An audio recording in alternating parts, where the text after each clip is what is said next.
Merci d'abord à l'ensemble de mes collègues élus présents en leur qualité et dans leur diversité.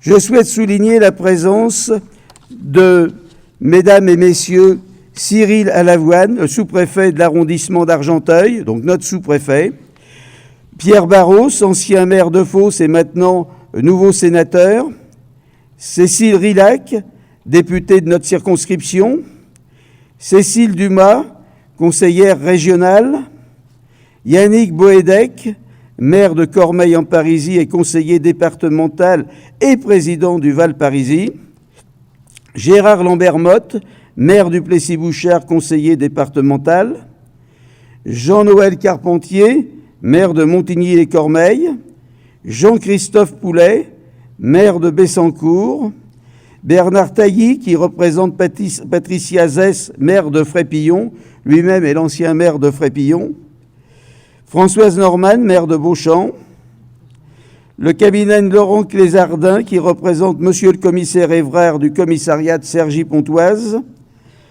Philippe Audebert, qui normalement devrait arriver, je ne sais pas s'il est arrivé, mais c'est ce qu'il nous avait indiqué. Merci également à l'ensemble des représentants des services publics, du monde associatif, économique et sportif, qui contribuent toutes et tous à la nécessaire cohésion de notre communauté.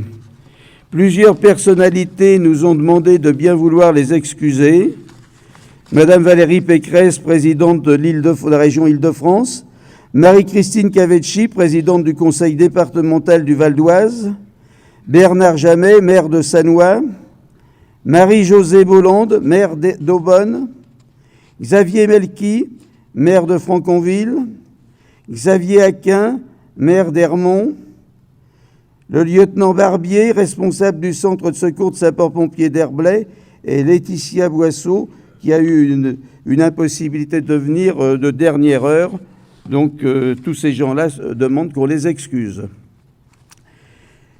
Je tiens sans attendre à vous présenter au nom de toute l'équipe municipale mes meilleurs vœux en vous souhaitant une excellente année, une bonne santé pour que 2024 soit pour chacune et chacun d'entre vous une belle année douce et agréable. Cette parenthèse conviviale où nous nous retrouvons ensemble pour fêter la nouvelle année n'est pas un luxe inapproprié dans un monde qui isole, qui bouscule, un monde qui chaque année se fait plus dur pour beaucoup d'entre nous. Un monde où le bruit des canons couvre le chant des oiseaux et dans lequel les bombes tuent chaque jour davantage des populations innocentes, parmi lesquelles de nombreux enfants. Notre pays, certes, n'est pas en guerre, mais la situation dans les banlieues demeure préoccupante. Durant l'été dernier, notre ville, comme beaucoup de communes en France, a été le théâtre d'actions violentes qui se sont traduites par des dégradations de véhicules et de bâtiments publics. Ces actions sont à plus d'un titre inadmissibles et je veux remercier toutes celles et tous ceux qui, à Pierrelet, avec leurs moyens et leurs responsabilités, interviennent dans des formes diverses. Je pense bien sûr aux fonctionnaires de police et aux fonctionnaires de la police municipale et de la police de l'agglo, à nos pompiers, mais aussi à tous les autres enseignants, acteurs de la vie associative, élus, parents. Les populations, dans toute leur diversité, sont extrêmement choquées, inquiètes et exaspérées. Chacun cherche à comprendre et demande que les auteurs de ces violences soient interpellés. Qui casse, qui brûle, une minorité de jeunes, souvent mineurs, perdus, sans repère, au parcours chaotique, qui ont basculé dans la délinquance. Des caméras sont installées sur les points stratégiques de la ville.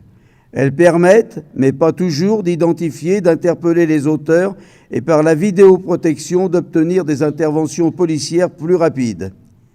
Il y a les pour, il y a les contre.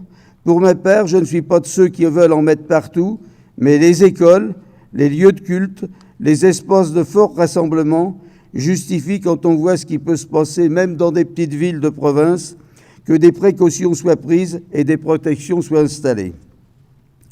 Je souhaite apporter une précision pour éviter une confusion dans les dispositifs mis en place. Depuis plusieurs années, la ville de Pierrelet est couverte par la vidéoprotection, mais pas par la vidéoverbalisation qui ne concerne, elle, que les automobilistes. On ne pourra jamais tout sécuriser et dans ces conditions, l'éducation de nos enfants constitue une priorité de notre action et nous ne relâchons pas nos efforts pour offrir les meilleures conditions possibles d'apprentissage du savoir. Au-delà du socle éducatif, pour lequel la ville investit beaucoup, il appartient aussi à la commune d'offrir des lieux d'accueil. Nous faisons de l'entretien et de la rénovation de nos écoles un sujet majeur. La page consacrée aux travaux estivaux publiée dans le bulletin municipal en porte témoignage. J'indique aussi qu'il est de notre responsabilité, nos 3 groupes scolaires maternels et élémentaires étant bientôt saturés, de prévoir la construction d'une nouvelle école. Celle-ci, pour une répartition harmonieuse de nos équipements, devra être construite au sud de la ville. Ainsi, elle s'adressera aux enfants habitant de l'autre côté de la voie de chemin de fer. Le conseil départemental que j'ai saisi devra s'occuper, quant à lui, d'agrandir ou de construire un nouveau collège. Autre sujet d'inquiétude qu'il est inutile de nier, nous sommes bel et bien confrontés à un réchauffement climatique qu'il nous faudra contenir en dessous des 2 degrés centigrades au cours de ces prochaines années. De façon singulière, 2023 aura hissé l'environnement au premier plan des mobilisations en France, comme un peu partout dans le monde. Ressources, température et biodiversité sont officiellement devenus des sujets de lutte sociale et politique.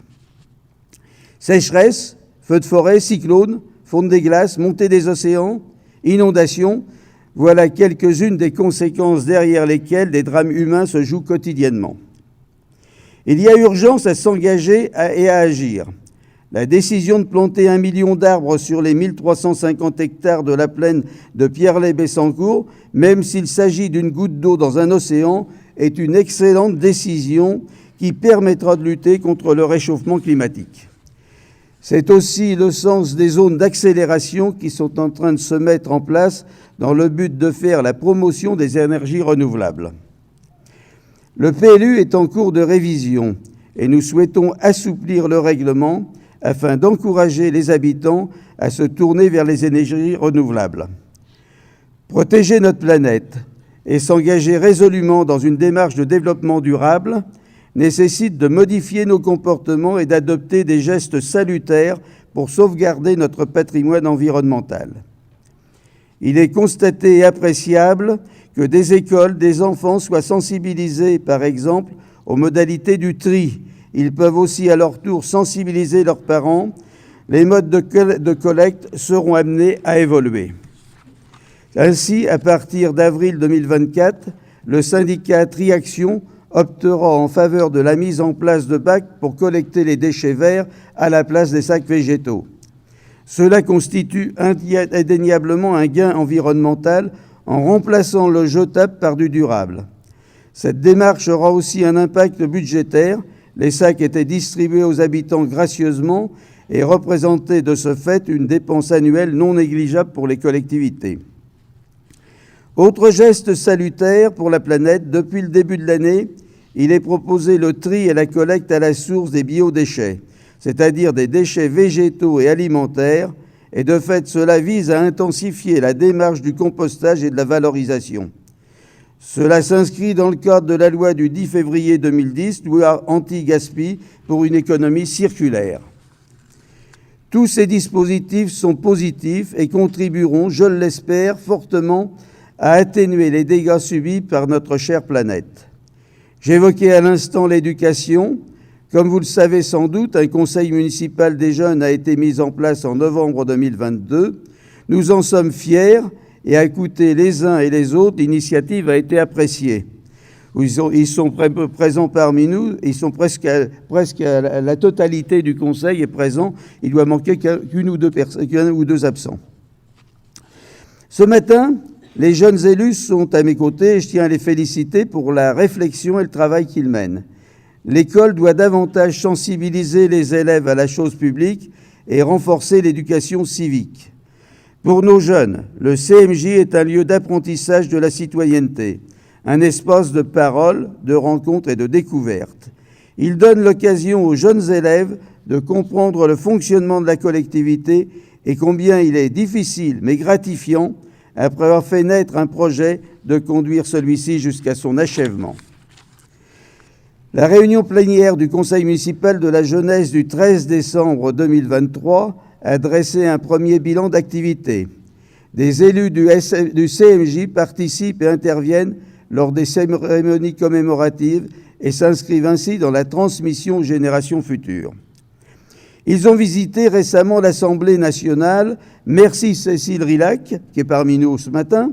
Ils travaillent sur l'équilibre alimentaire en participant aussi à la commission des menus. Leurs projets sont axés sur l'environnement, la solidarité, le vivre ensemble, l'école, la jeunesse et le lien avec le collège Le Petit Bois. Ils souhaitent impulser des actions intergénérationnelles, améliorer le cadre de vie avec l'objectif que les habitants respectent davantage l'espace public. Leur réflexion et leur engagement contribuent à écrire les prochaines pages de l'histoire de notre ville. Merci à eux pour cet apport. La ville est rythmée par son histoire, sa nécessaire évolution, ses actions, ses valeurs fondatrices et ses projets. Fait important que je souhaite souligner ce matin, notre ville a dépassé le seuil des 10 000 habitants et de nouveaux défis se posent à nous. Le 29 juin 2021, nous avons lancé la révision de notre plan local d'urbanisme avec l'objectif de consolider l'image de Pierrelaye comme une ville à la campagne, tout en promouvant une ville inclusive. Nous souhaitons développer les circulations douces, des projets d'aménagement plus vertueux, la maîtrise de l'évolution des quartiers pavillonnaires et la préservation des caractéristiques du centre-ville. Les différentes étapes de la révision du PLU se succèdent. Une réunion publique s'est déroulée le 13 juin 2023, suivie le 9 novembre d'une réunion des personnalités associées. Les orientations du projet d'aménagement et de développement durable ont reçu l'assentiment du Conseil municipal du 28 juin 2023. Nous nous acheminons à présent vers l'arrêt de la partie réglementaire du projet de PLU et nous souhaitons approuver le nouveau PLU pour septembre 2024. Le monde est devenu le théâtre d'affrontements militaires d'une rare violence, avec prise d'otages, tirs de missiles, bombardements aériens. Les victimes se comptent par dizaines de milliers. Des villes sont rayées de la carte et des régions vont devenir de vrais déserts inhabitables. Cette situation à laquelle s'ajoutent dans notre propre pays des attentats terroristes angoisse notre population. Nombreux sont celles et ceux que je rencontre et qui me font part de leur exaspération et de leur inquiétude quant à l'avenir. Les familles, les étudiants, les retraités sont confrontés à l'augmentation du coût de la vie. La hausse des prix s'emballe et atteint des taux jamais vus depuis plusieurs décennies. Le prix du carburant, de l'électricité qui augmentera encore de 10% au 1er février, conséquence de la suppression du bouclier tarifaire, cela va représenter une augmentation moyenne de la facture par an de 178 €. Et ce sont aussi les prix des produits alimentaires qui explosent. En un mois, avec 4 pleins d'essence, une facture d'électricité, un loyer à payer, un SMIC est carrément absorbé. On le mesure, l'inflation a de lourdes conséquences sur le budget des ménages, mais les collectivités subissent aussi de plein fouet toutes ces augmentations. Nous sommes actuellement en préparation du budget de 2024 et cet exercice est encore plus complexe que les précédents. Le récent congrès des maires auquel j'ai participé a souligné le ras-le-bol des élus sur plusieurs sujets et notamment en termes de dotation d'État qui ne cesse de baisser alors que davantage de charges et de transferts s'abattent sur nos collectivités. L'agglomération du Val-Parisis, dans laquelle nous sommes depuis sa création le 1er janvier 2016, n'est pas propriétaire du siège situé tout près d'ici, au 271 chaussée Jules César à Beauchamp. Le président de l'agglo, Yannick Boédek, présent ce matin, a proposé aux maires que nous sommes de réfléchir si sur nos villes, nous n'avions pas une parcelle qui pourrait correspondre aux nouveaux besoins. Aussi, j'ai pensé qu'aux confins de Pierrelaye, entre la patte d'Oie d'Herblay et la gare de Montigny-Beauchamp, il y avait des espaces disponibles, bien situés, à l'épicentre de notre agglo, bien desservis par les transports, gare RER à 200 mètres, A15 et A115, offrant une bonne accessibilité à l'entrée de la future forêt de Maubuisson. Le conseil communautaire du 4 décembre dernier a retenu ma proposition. Le montant total de la construction de ce nouveau siège s'élèvera à environ 32 millions d'euros. Après de longues études et de longues négociations, le projet d'aménagement d'un pôle gare touche à sa fin et les travaux devraient être engagés dans le courant de cette année, tout comme la construction de 2 résidences troisième âge, l'une à caractère privé et la seconde à caractère social. Après que nous ayons acheté et réhabilité les locaux médicaux des docteurs Pochet et Miguel, qui partiront en retraite prochainement, un pôle santé de 5 à 600 mètres carrés accompagnera cette opération, ainsi qu'une micro-crèche. Cette opération Bocquet 2 permettra également de réaliser une nouvelle voirie qui reliera la rue de Bessancourt à la rue des Pluches. Comme vous le savez, matin et soir, notre ville est envahie par une circulation de transit qui arrive de Méry par le chemin des Bœufs et de Bessancourt par le CD 191 pour rejoindre la départementale 14 et la A15. Ce n'est plus tolérable pour notre ville qui n'a pas vocation à se substituer à l'État, au département, à la région pour assurer les liaisons ville à ville. Aussi, j'ai réfléchi à une proposition qui pourrait alléger sensiblement la circulation dans notre centre-ville. J'ai fait part de cette proposition par courrier en date du 23 novembre 2023 auprès de Mme Cavecchi, présidente du conseil départemental. Il s'agirait de fermer le CD 191 à toute circulation automobile et de transformer cette voie en liaison douce dédiée uniquement aux cyclistes. Les automobilistes seraient amenés à emprunter la chaussée Jules César, puis la 11e avenue pour se rendre de Pierrelet à Bessancourt. À mes yeux, il n'est pas opportun de maintenir une voie à grande circulation automobile traversant la future forêt, mais de privilégier plutôt les liaisons douces. Ce n'est pas aussi sans un petit pincement au cœur que je vous annonce aujourd'hui qu'en 2026, je ne me porterai pas candidat à ma propre succession. Je soutiendrai la candidature d'adjoints expérimentés qui ont fait leurs preuves et qui, durant plusieurs dizaines d'années, ont acquis les compétences nécessaires pour occuper la fonction que j'occupe encore aujourd'hui. Chères Pierre-Lésiennes, chers Pierre-Lésiens, j'ai été très heureux d'accomplir les missions que vous m'avez confiées. La tâche était particulièrement exaltante, tout était à faire, à construire, à mettre en place. Et pour ce faire, autour de moi, j'ai eu des équipes formidables, composées de gens engagés et intelligents, capables d'associer tolérance avec efficacité, rigueur avec solidarité. Élu et réélu 9 fois au premier tour de scrutin, je tiens solennellement à vous remercier pour la confiance que vous m'avez toujours témoignée. Je vous dois beaucoup, comme je dois beaucoup à toutes celles et tous ceux, hommes et femmes, élus, bénévoles, employés de la fonction publique, car c'est grâce à leur participation active qu'aujourd'hui nous pouvons être fiers aussi du chemin parcouru.